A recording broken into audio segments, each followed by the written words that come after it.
우리 함께 말씀 보도록 하겠습니다. 신명기 14장입니다. 오늘은 이제 설교 제목에서도 보셨다시피 11조에 관한 이야기입니다. 11조에 관한 이야기를 처음부터 한번 이제 우리가 흔히 11조다라고 하면 가장 많이 인용되는 구절들을 다 뽑았습니다. 다 뽑아서 처음부터 도대체 무슨 이야기가 있었고 이 이슈들에 대한 논의들이 어떤 것들이 있는지 한번 살펴보았으면 좋겠습니다. 다뤄야 할 내용이 많으니까 이제 거두절미하고 바로 이제 들어가도록 하겠습니다. 먼저 11조는 10분의 1이라는 뜻입니다. 10분의 1. 헌법의 9조, 10조, 그 다음에 11조 할 때 11번째 11조 이게 아니고 이제 10분의 1에서 11조인데요. 그것이 성경에서 가장 먼저 나오는 건 창세기 14장입니다. 우리 14장을 한번 찾아가 봅시다. 창세기 14장에 아브라함과 관련된 이야기인데요. 지난 오후 예배 때도 한번 말씀을 들으셨을 줄로 압니다. 지금 이제 14장의 시작은 이렇습니다. 롯이 살았던 소돔 그쪽의 왕들하고 이쪽의 왕들 5대4로 이제 연합군 전쟁이 이제 있었고요. 조카 롯이 살고 있었던 소돔 연합팀이 졌습니다. 그래서 롯은 포로로 잡혀갔고, 그리고 그들의 재산도 다 빼앗겼고요. 그 소식을 들은 아브라함이 이제 자기의 동맹을 맺은 가문하고 연합의 승리에서 도취되어 있던 그 밤에 습격해서 사람들과 재산을 다 찾아서 돌아오는 길입니다. 그래서 17절, 18절만 보시면 이렇습니다. 아브라함이 그돌라오멜과 그와 함께한 왕들을 쳐부수고 돌아올 때에 누가 나왔냐면 소돔 왕이 사회 골짜기 곧 왕의 골짜기로 나와 그를 영접하였고, 또 한 명 살렘 왕 멜기세덱이 떡과 포도주를 가지고 나왔으니 그는 지극히 높으신 하나님의 제사장이었더라 라고 되어 있습니다.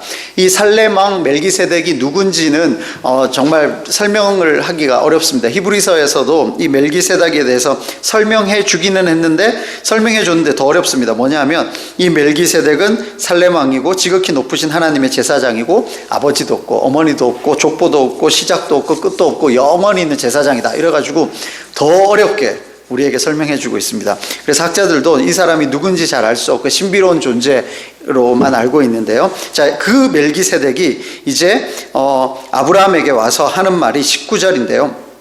19절 20절을 우리 같이 읽겠습니다. 시작.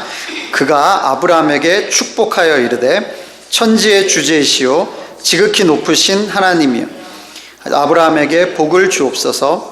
너희 대적을 내 손에 붙이신 지극히 높으신 하나님을 찬송할지로다 하매 아브라함이 그 얻은 것에서 10분의 1을 멜기세덱에게 주었더라. 아멘.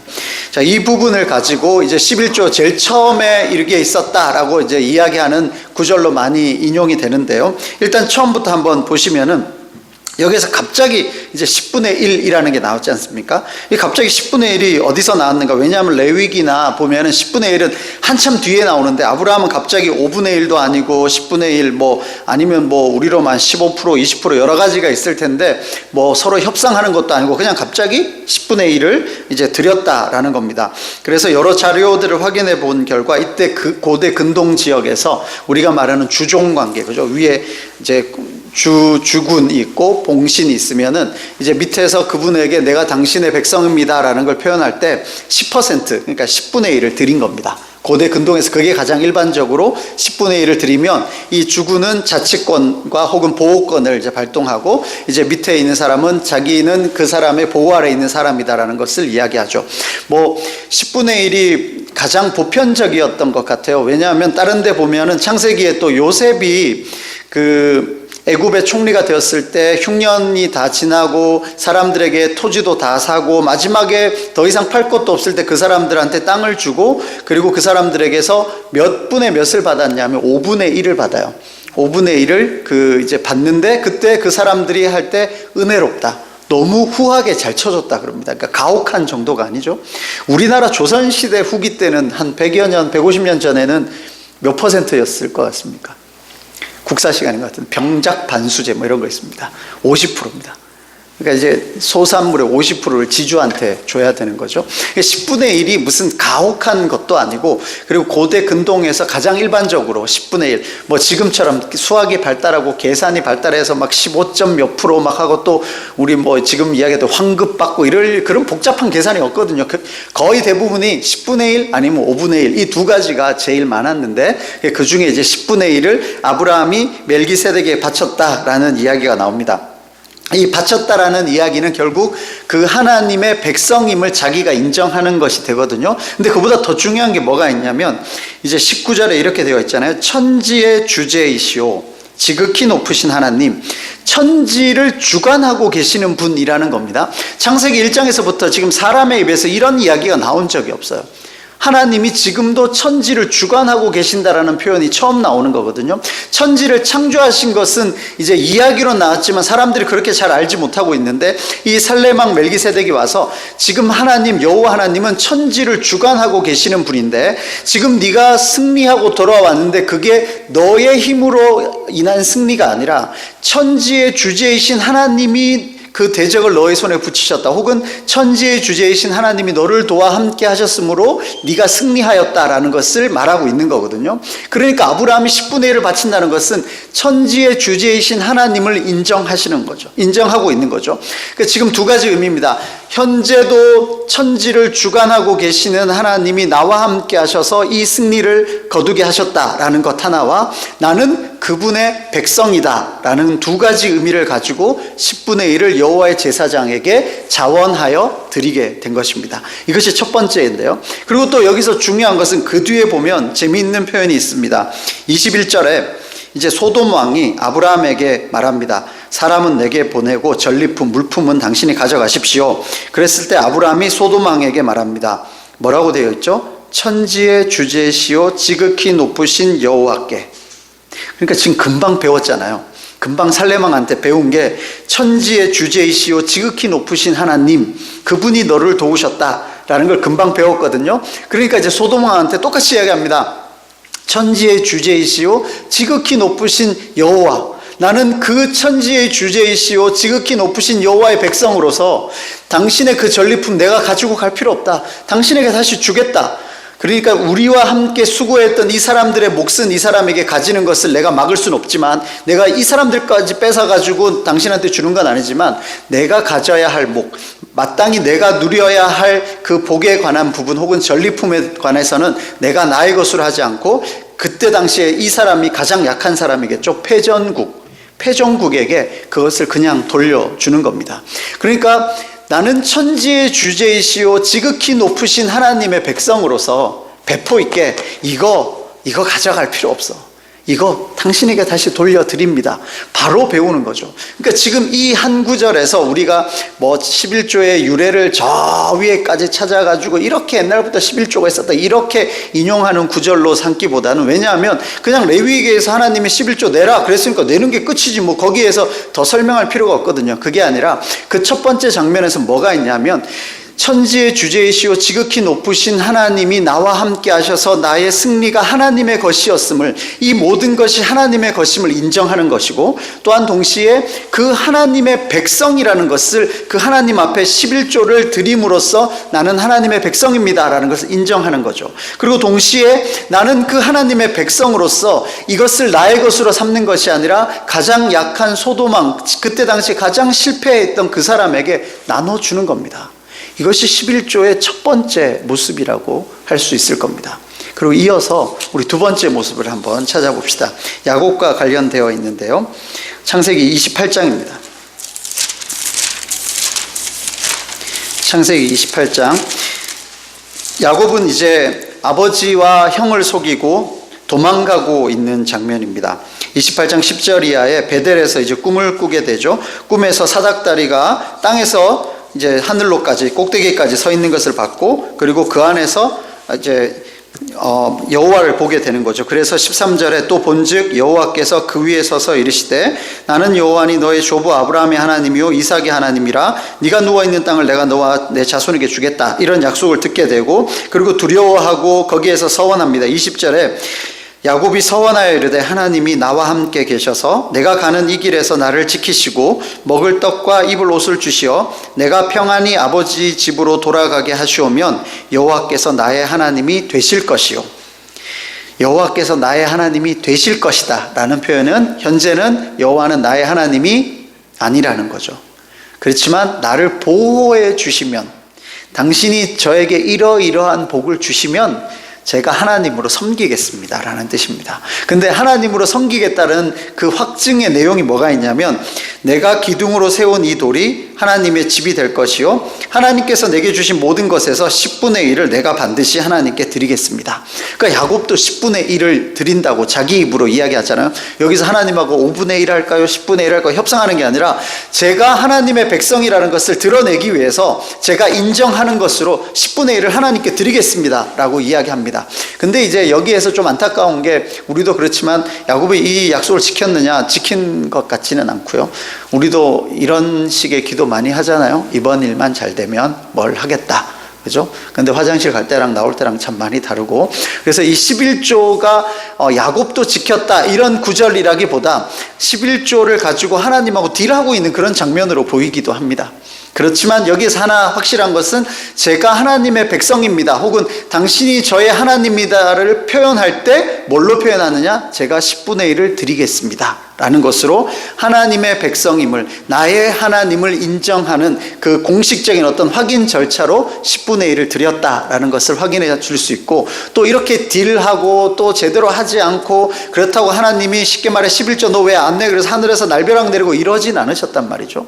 이 사람을, 이런 야곱을 키우고 키우셔서 이스라엘로 만드셔서 이스라엘 민족의 아버지가 되게 하셨거든요.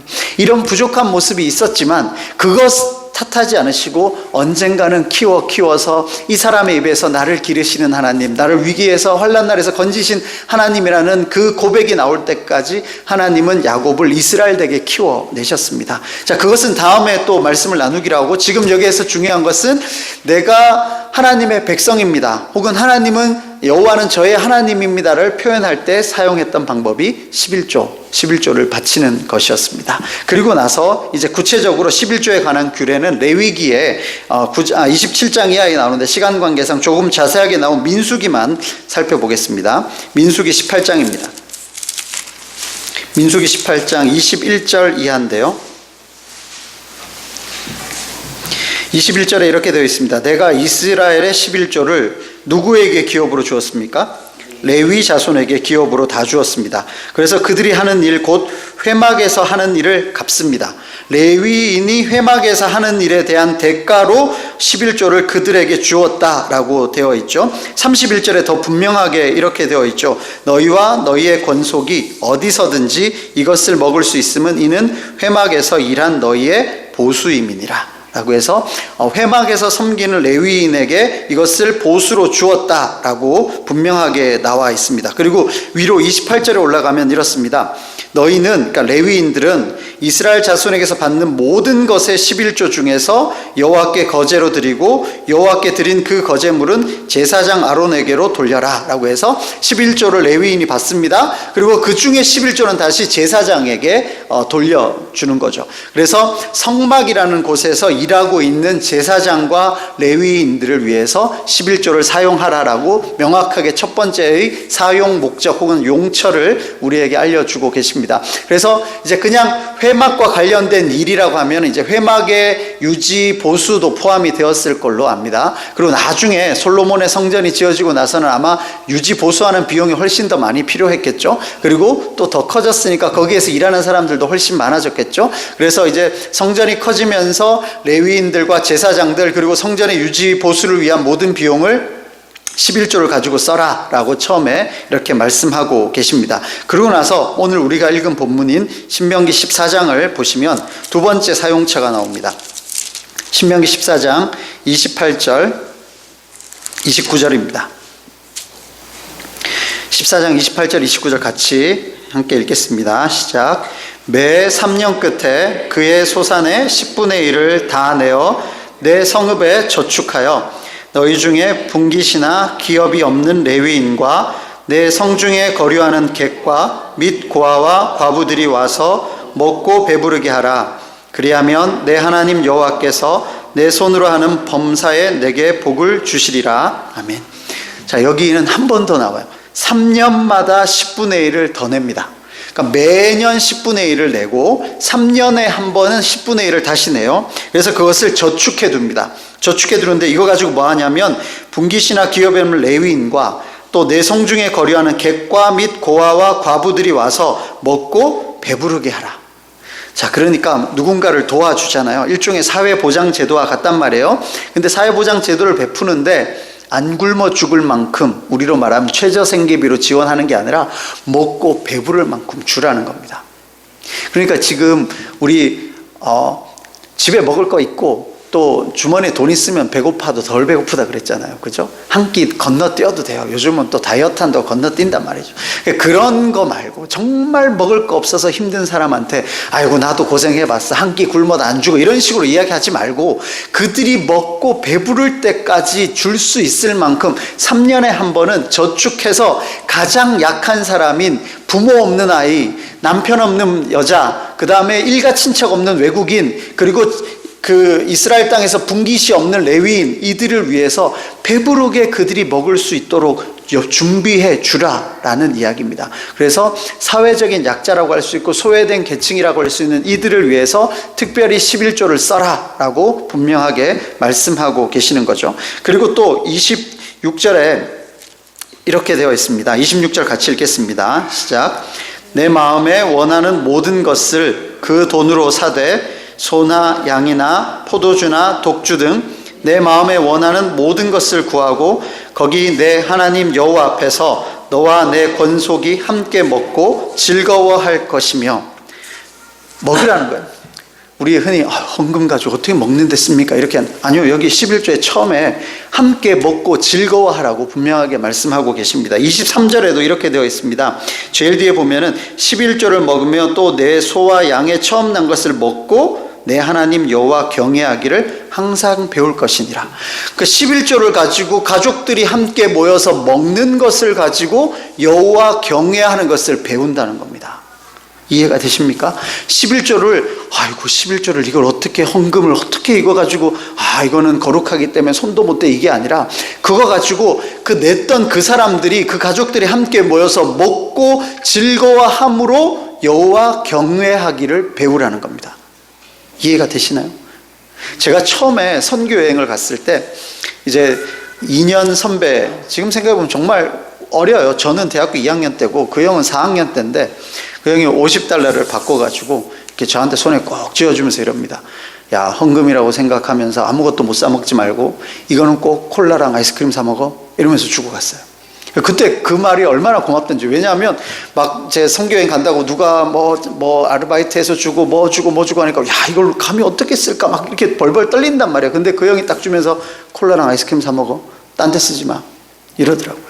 그러니까 지금 이 11조에서 말하는 게 와서 그거 가지고 먹고 즐겁게 배부르게 하라는 겁니다. 그것이 여호와 경외하는 걸 배운다는 겁니다. 뭐냐 하면 우리는 굶어 죽고 하나님 배부르게 한다, 우리는 막 희생해가지고 교회를 위해서 한다, 그게 아니라 우리 모두를 풍성하게 풍요하게 하시는 하나님, 우리를 채우시는 하나님, 우리의 것이 아님을, 우리의 모든 것이 여호와의 것임을, 그 여호와의 것으로 우리가 다시 배부르게 되는 것을 통해서 여호와 경외하는 것을 배울 수 있다는 거예요.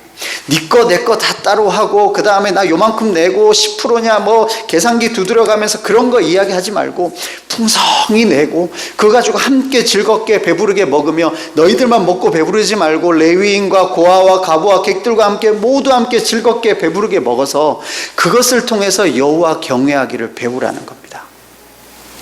이것이 11조의 처음의 이야기인데요. 근데 현실은 또 그렇지 않았습니다. 이스라엘이나 우리나 별반 다를 바 없는데요. 하나님이 주신 이러한 좋은 계명이 아무리 좋은 뜻이었다고 하더라도 이제 현실에서 확인되는 장면은 그렇지 않았거든요. 사사기를 한번 가봅시다. 사사기 17장입니다. 사사기 17장 7절입니다.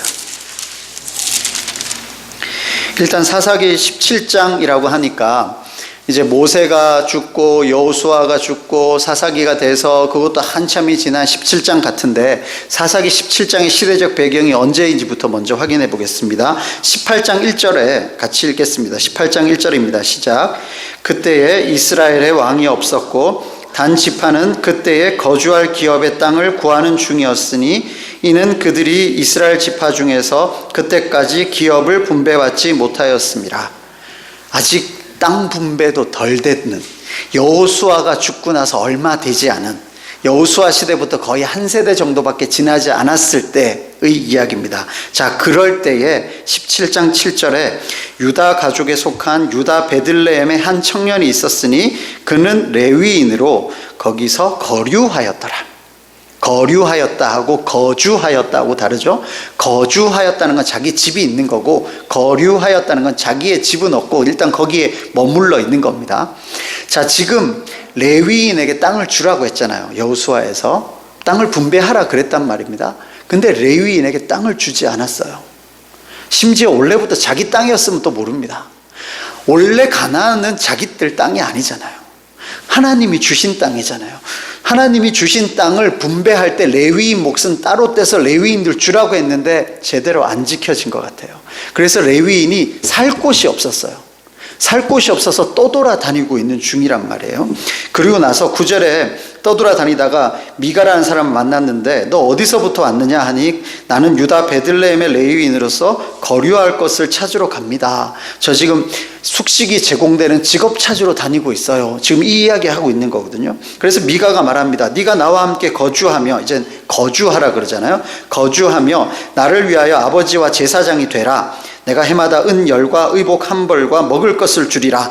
숙식 제공하고 그 다음에 은열과 의복 한 벌을 주겠다. 그러니까 우리 집 제사장 되라 라고 이야기하는 겁니다. 그러니까 지금 레위인에게 땅도 주지 않았고 레위인에게 그러니까 11조를 가지고 레위인에게 먹고 살 생활비를 주지 않았기 때문에 레위인은 떠돌아다니다가 어느 집에 가서, 좀 부유한 집에 가서 개인 제사장이 되고 있는 그런 장면인 거죠. 이렇게 11조가 제대로 지켜지지 않으면은 레위인이 떠돌아다닐 정도면 고아와 과부와 객은 어땠겠습니까? 그리고 레위인이 성막을, 회막에서 봉사하지 않고 흩어져 버리면 회막은 어떻게 되는 겁니까? 또한 레위인은 회막에서 봉사하는 일 외에 제사장과 그 사람들은 나중에 말씀을 가르치는 일까지 했는데, 그러면 말씀을 전할 사람 없고 회막을 섬길 사람 없고, 그 다음 레위인이나 이 사람들은 흩어져서 어떤 부잣집의 개인 제사장으로, 우리로 말하면 개인 변호사, 주치, 개인 집사처럼 그렇게 흩어져 버린다면 고아와 과부의 객은 돌볼 사람이 없는, 그러니까 성전을 중심으로 차례차례 무너져 가고 있는 모습을 보여주고 있다는 겁니다. 그리고 나서 구약의 저 뒤편인 말라기로 한번 가볼까요? 말라기 1장부터 한번 봅시다. 말라기는 구약의 제일 뒤에 있습니다. 구약 1327면에 말라기 1장 2절에 이렇습니다. 여호와께서 이르시되 내가 너희를 사랑하였노라 하나 너희는 이르기를 주께서 어떻게 우리를 사랑하셨나이까 하는도다. 그러니까 하나님께서는 이스라엘 백성을 내가 너희를 사랑한다. 그러니까 이스라엘 백성이 뭐라고 지금 대묻고 있냐면 하나님이 언제 우리 사랑하셨는데요? 지금 이런 상황까지 와 있는 게 구약의 마지막 모습인 거죠. 그리고 10절에 보면 만군의 여호와께서 말합니다. 너희가 내 제단 위에 헛되이 불사르지 못하게 하기 위해 너희 중에 성전문을 닫을 자가 있었으면 좋겠다. 너네 그런 식으로 와서 예배 드릴 거면 누가 와가지고 앞에 성전문 닫아 걸어가지고 너네 못 들어오게 했으면 좋겠다라고 이야기하는 겁니다. 왜냐하면 8절에 이렇게 돼 있거든요. 너희가 눈먼 희생 제물을 바치는 것이 어찌 악하지 아니하며 저는 것 병든 것을 드리는 것이 어찌 악하지 아니하느냐. 이제 그것을 너희 총독에게 드려보라. 그가 너를 기뻐하겠으며 너를 받아주겠느냐. 자, 이게 무슨 뜻이냐면 11조를 이제 멀리 있는 사람들은 자기 거 와서 바꾸든가 아니면 이제 흠없고 순전한 것을 드리는 것은 아니었습니다. 11조는 10번째 지나가는 동물 하나 이렇게 잡아 넣으면 되는 거였는데 이제 11조를 드리기는 드리는데 뭔가 병든 것, 그 다음에 저는 것, 어차피 죽을 것, 이상한 것들만 갖고 와가지고 제물로 바치고 있는 겁니다. 그러니까 너네 그거 너네 총독한테 한번 드려봐. 너 총독이 너한테 뭐라 그러냐? 너네 지금 그렇게 쉽게 말해 버릴 것 같은 그런 거 갖고 와서 제사 드립니다, 희생제물 드립니다라고 흉내내고 있는데 누가 성전문 걸어 닫아가지고 너네 같은 애들은 들어오지 않았으면 좋겠다. 이게 구약의 마지막에 이스라엘의 모습이었다는 거죠. 그리고 나서 이들이 도대체 어떤 상황이었냐면 이미 이스라엘이 패망해서 바벨론으로 붙잡혀 갔다가 하나님이 은혜 주셔서 이들을 돌아오게 하고 그래서 그들이 다시 성전을 짓고 다시 회복시켜 주셨던 그때에 지금 이 짓을 하고 있는 거거든요. 그래가지고 도무지 사람들은 그 사사기 때와 똑같이 성전 다시 재건했는데 성전 비었습니다. 왜냐하면 레위인들이 먹고 살 게 없었거든요. 레위인들은 알바하러 다 돌아다니는 거예요. 그러고 나서 말씀 가르칠 사람 아무도 없습니다. 고아와 과부에게 돌볼 사람 아무도 없습니다. 그리고 형식적으로 병든 것 저는 것 갖고 와가지고 하나님 앞에 희생드립니다 하고 있는 게 마지막 구약의 말라기 시대의 상황이었거든요. 그때 하나님이 3장에 이렇게 말씀하고 계시는 거죠. 3장에 8절에서 10절, 11조와 관련해서 아마 가장 많이 나오는 구절일 텐데요. 같이 한번 읽겠습니다. 시작. 사람이 어찌 하나님의 것을 도둑질하겠느냐? 그러나 너희는 나의 것을 도둑질하고도 말하기를 우리가 어떻게 주의 것을 도둑질하였나이까 하는도다. 이는 곧 11조와 봉헌물이라. 너희 곧 온 나라가 나의 것을 도둑질하였으므로 너희가 저주를 받았느니라. 만군의 여호와가 이르노라. 너희의 온전한 11조를 창고에 들여 나의 집에 양식이 있게 하고 그것으로 나를 시험하여 내가 하늘 문을 열고 너희에게 복을 쌓을 것이 없도록 붙지 아니하나 보라. 아멘. 이제 이 뒤에 부분만 이제 앞에 너네 도둑질하냐 이제 그것만 계속해가지고 너 11조 안 하면 도둑질이야 이제 약간 협박성, 그죠? 아니면은 쌓을 것이 없도록 부어 주실 거야. 그러니까 일종의 이제 투자 상품 같은 거죠. 100 넣으면 1000 받는 뭐 이런 투자 상품처럼 11조를 11조 펀드 뭐 이런 것처럼 이야기하는 사람들인데 절대 그렇지 않습니다. 지금 이것은 그런 이야기가 전혀 아닙니다. 일단 한 가지만 이야기해 보면요. 이 시대에 그러면은 복을 쌓을 것이 없도록 붙는다. 이제 하나님이 구약의 내내 복을 주신다라고 표현할 때 영적인 부분도 있지만 물질적인 것도 있습니다. 근데 그 물질적인 부분은 어느 정도냐면 만나를 내리셨던 것과 마찬가지로 일용할 양식을 주시는 겁니다. 우리의 일용할 양식을 넘치는 정도로 풍족할 정도로 주는 겁니다. 하루 밥 3끼 먹고 조금 남을 만큼 풍족히 주신다는 표현입니다. 그리고 예전에 이제 쌓을 것이 없도록 붓는다는 표현을 진짜 한번 생각해 보시면 여러분의 이제 시골집을 한번 생각해 보세요. 마당에 쌀, 요즘으로 하면 배추, 무, 마늘 쌓을 곳이 없도록 가득 있다고 칩시다. 돈으로 환산하면 얼마 정도 될까요? 1000만 원 되겠습니까? 1000만 원? 지금 만약에 마당에 배추가 1000포기가 있다고 칩시다. 여자분들 갑자기 긴장하시죠? 김장해야 될 줄 알고.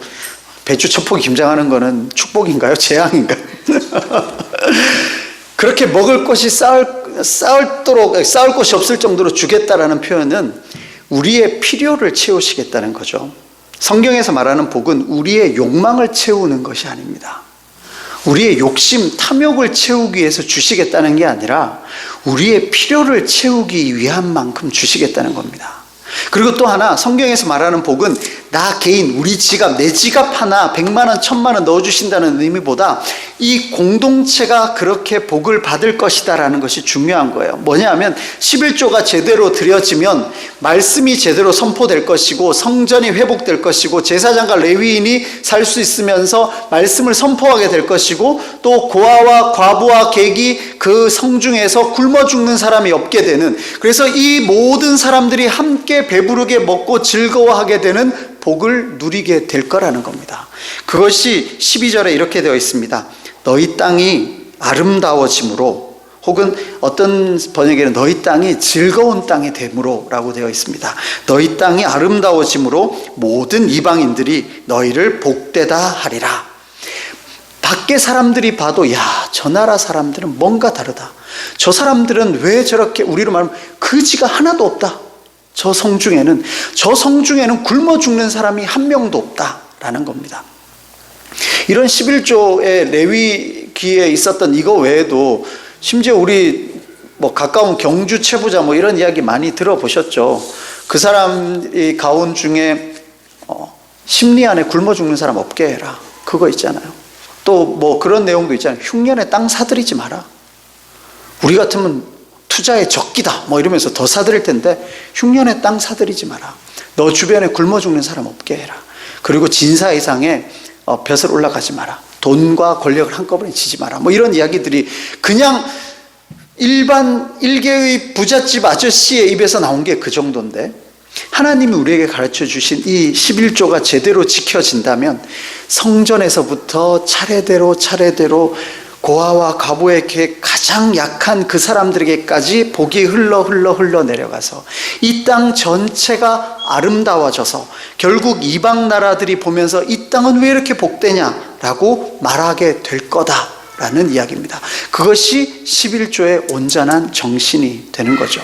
그런데 그렇지 못했던 게 구약의 이야기입니다. 그리고 나서요, 이제 신약으로 와서는 어떤 일이 있었는지 한번 봅시다. 이제 거의 다 왔는데요. 자, 신약 마태복음 23장입니다.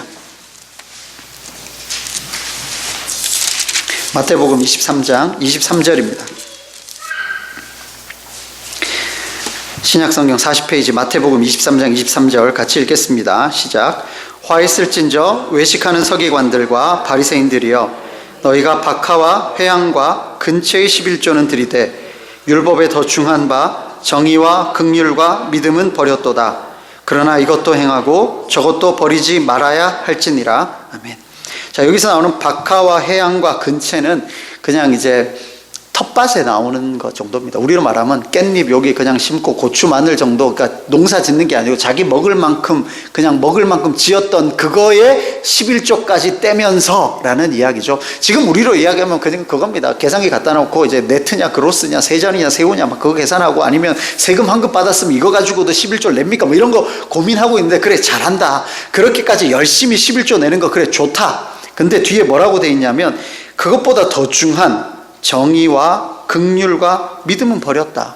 너희들의 11조의 본래의 정신인 정의와 긍휼과 믿음은 버렸는데 그 형식, 그 몇 프로냐, 우리로 말하는 계산기 두드려가지고 그거 계속 하는데 그거 그래 잘하는데 그거보다 더 중요한 정의와 긍휼과 믿음은 버리면 안 돼. 그래서 그 뒤에 뭐라고 돼 있냐면 이것도 행하고 저것도 버리지 마라. 우리 흔히 말하잖아요. 너 본질을 놓쳤다. 그러니까 뭐라고 결론을 내냐면 그러니까 형식도 버리자 이렇게 되거든요. 그게 아니라 자, 형식도 지키고 본질도 찾아가라는 겁니다. 그래 열심히 11조를 잘 내고 있는데 그래 잘해. 근데 더 중요한 정의와 긍휼과 믿음 버리지 말고 그 본질 기억하면서 제대로 지켜나가라 라고 이야기하는 겁니다. 그러니까 구약으로 이야기하면 레위인과 고아와 과부와 객들에게 가장 약한 자들에게까지 흘러보낼 수 있도록 해라 라고 이야기하는 거죠. 근데 이건 어디까지나 성전이 있었을 때의 이야기입니다. 무슨 이야기냐면 성전. 지금 여기가 성전입니까?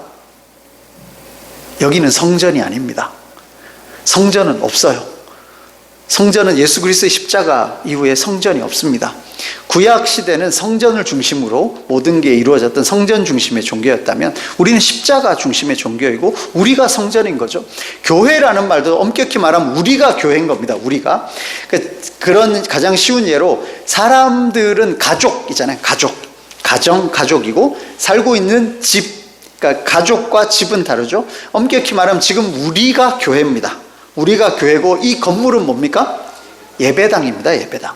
우리 어릴 때는 예배당이란 말을 많이 썼어요. 근데 이제 어느 순간부터 교회라는 말이 들어왔고, 그리고 어느 순간부터 성전이란 말이 들어왔거든요. 왜 그럴까요? 건축 때문에 그렇습니다. 성전 건축 헌금. 이것 때문에 성전 건축 헌금. 성전은 없습니다. 성전은 없고 예배당인 거죠. 예배당. 그리고 우리는 예배당에 모여 있는 거지, 그리고 우리가 교회인 겁니다. 여기에서부터 우리가 착각을 하기 시작하는데 초대교회의 모습을 한번 마지막으로 살펴보도록 하겠습니다. 고린도 후서 9장을 한번 살펴봅시다. 그래서 이제 초대교회에서 예수님이 돌아가신 이후에 이제 초대교회에서는 11조에 있었느냐 없었느냐, 그러니까 우리 11조 낼 필요 있냐 없냐, 이제 그 이야기를 많이 하시는데요. 9장에 보면은 이제 9장 제일 처음에 혹시 제목으로 뭐라고 되어 있는지 보이십니까? 가난한 성도를 섬기는 연보라고 되어 있습니다. 연보가 어색하신 분들 있죠?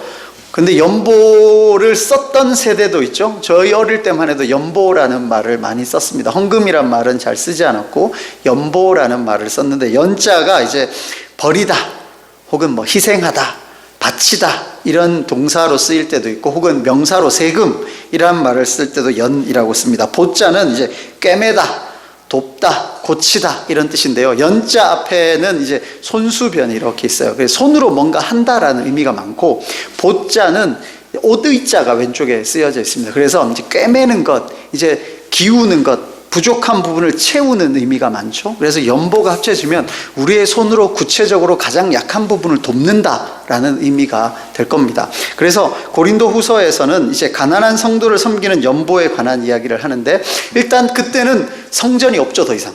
그리고 지금 이때는 이미 성전이 파괴되고 없어요. 그렇다고 성전 재건축하자 이런 말도 없습니다.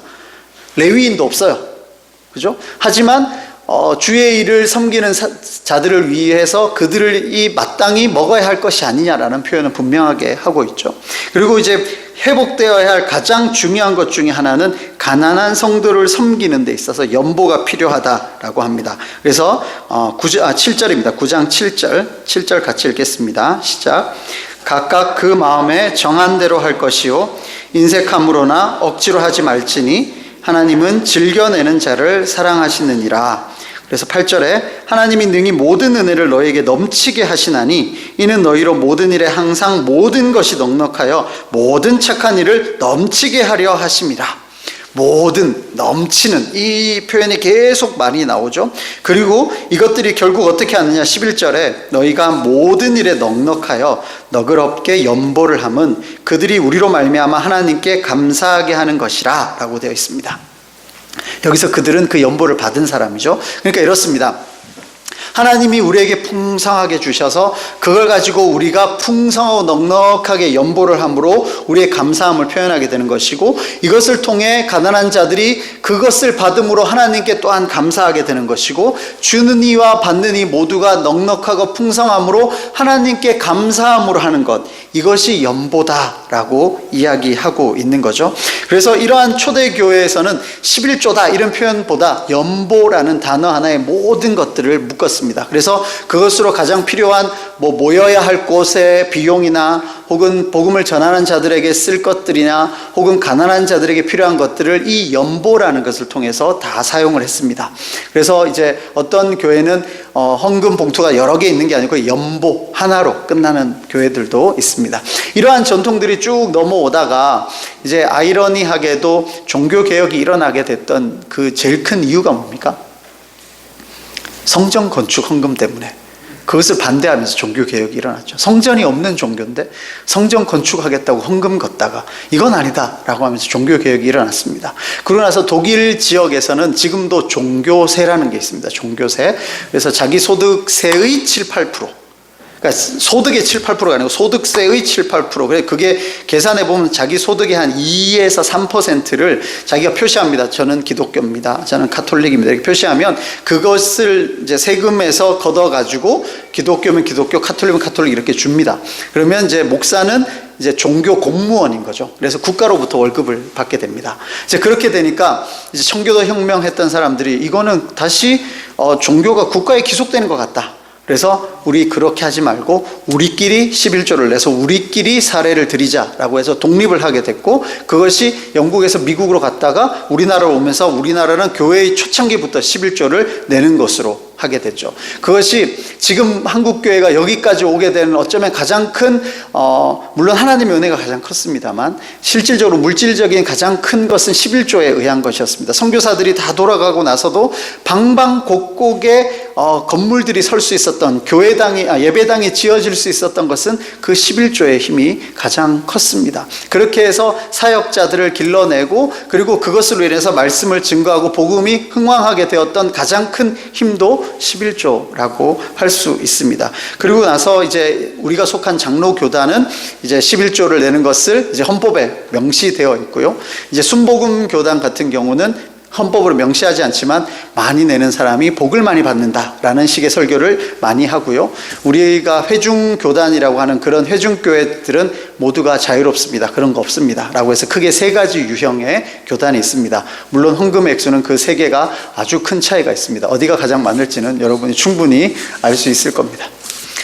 자, 많이 했습니다. 이제 말씀을 정리하도록 하겠습니다. 11조는 레위기에서 처음에 규정되어 있지만 그 전에 천지의 주제이신 하나님에 대한 이야기에서부터 천지의 주제이신 하나님의 백성으로서 하나님께 드리는, 자원하여 드리는 것, 나의 나된 것, 나의 그 승리가 나의 것이 아니라 하나님의 도우심이었다는 것을 인정하는 것에서부터 시작하였음을 보았습니다. 그리고 성막을 중심으로 또 성막과 레위인과 고아와 과부와 객들을 위한 그 도움들이 사회 구석구석에까지 흘러갈 수 있도록 그 11조가 사용되기를 원하셨습니다. 그래서 내는 사람이나 레위인이나 고아와 과부와 객이 모두 함께 모여 즐겁게 먹고 배부른 것을 통해 여호와 경외하는 것을 배워나가게 하셨습니다. 그렇지만 현실은 그렇지 못했다는 것을 우리가 많이 보았고요. 그래서 사회적인 약자들이, 성전도 허물어지고 레위인도 흩어지고 사회적 약자들이 보호받지 못해서 결국 이스라엘 전체가 병들고 썩어져 갔던 그 근원을 찾아보자면 여러 가지 이유가 있겠지만 11조가 제대로 지켜지지 않았을 때 거기서부터 차례대로 허물어져 내려가는 모습을 보게 되는 겁니다. 그리고 나서 이제 예수님 시대에 와서는 이제 너희들이 그래 아주 중요한 부분, 디테일한 것까지 11조 드리는 거 잘하고 있는데 그보다 더 중요한 정의, 긍휼, 믿음을 저버리지 마라. 그래서 고린도 후서에도 가난한 자들을 위한 연보가 중요하다. 그래서 내는 사람도 풍성한 가운데 넉넉하게 기쁘고 감사함으로, 그것을 받는 사람들도 하나님 앞에 기쁘고 감사함으로, 주는 이와 받는 이 모두가 하나님 앞에 영광을 돌려드리는, 그것이 우리가 가야 할 곳이다 라고 이야기하고 있는 겁니다. 그래서 우리가 전체적으로 이것을 내야 하냐 말아야 하느냐, 10%가 뭐냐 아니냐, 이런 문제에 더 이상 우리가 매달릴 필요가 없는 겁니다. 우리는 이것을 통해서 구체적으로 우리의 손을 통하여서 부족한 부분이 메워진다라는 그 연보의 정신을 기억하면서 나의 섬김으로 성전이 없지만 우리 이 강단에서부터 또 우리의 가장 필요한 부분들에까지, 그리고 사회적 약자에게까지 가장 낮은 곳으로 흘러가는 하나님의 손길을 우리가 대신하고 있다. 우리의 구체적인 그 손길이 하나님의 손을 대신하고 있다는 그 생각을 가지고 하나님의 일에 기쁨으로 또 감사함으로 넉넉함으로 동참하시는 저와 여러분이 되시기를 주님의 이름으로 축원합니다.